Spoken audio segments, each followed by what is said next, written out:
Hey, it's Mr. Peace. Just got done sharing my heart at Washington Manor Middle School here in San Leandro, California, home of the Wolves, the Wolf Pack.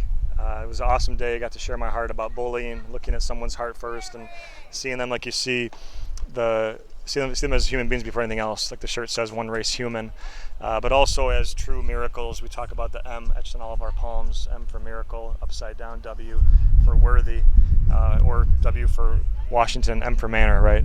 But to truly see our worth first and know that we're good enough, that we're great enough, and then we become the light to someone's heart if we choose that, to go and show them that too. So a lot of tears today. A lot of students, the 6th, 7th, 8th graders, came up to me afterwards to talk to me.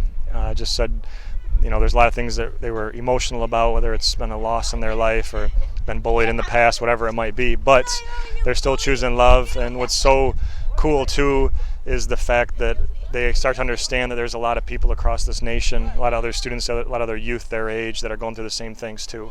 So if they can still choose to become these healed people to help heal people, they can reverse that hurt people, and choose kindness, choose compassion, choose love, choose empathy. You guys touch my heart. Thanks so much for letting me be here. Hope to see you guys all again soon. Keep spreading the peace and kindness. Much love.